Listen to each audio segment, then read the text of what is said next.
Reaksyon ni Jillian, itinanggi si Kobe sa harap ng mga press.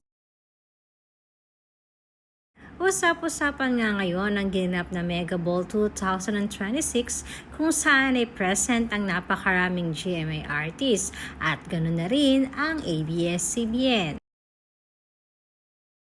Spotted din sa nasabing event sina Heart Evangelista, Barbie Fortesa, Kylie Shuvi at madami pang ibang artista. Isa sa talaga naman pinag-usapan ng mga netizens ay naging pagdating ng kapuso actress na si Jillian Ward. Nalitaw nga ang kagandahan ni Jillian sa kanyang gown na backless na color black. Nakasama nga nito ang isa sa mga rumored suitor niya na si Kobe. Madami naman na naghanap kay Emma Pacquiao sa nasabing ball.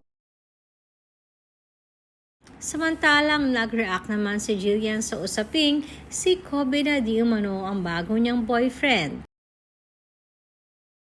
Maring itinanggi ito ng dalaga at nagpaliwanag pa si Jillian na nagkasabay lamang sila di umano ng pagdating.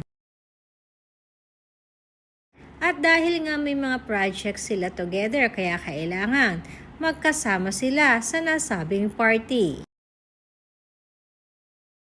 Hindi daw kasi maiiwasan ito kaya naman sana di umano ay wag na itong bigyan pa ng ibang kulay. Dahil gusto lamang di umano lang mag-enjoy sa nasabing okasyon. Madami rin na nakapansin na hindi naman sweet ang dalawa. At halatang may sarili naman silang kagrupo at taliwas ito sa mga naglalabasang balita na magkasama lamang di umano ang dalawa.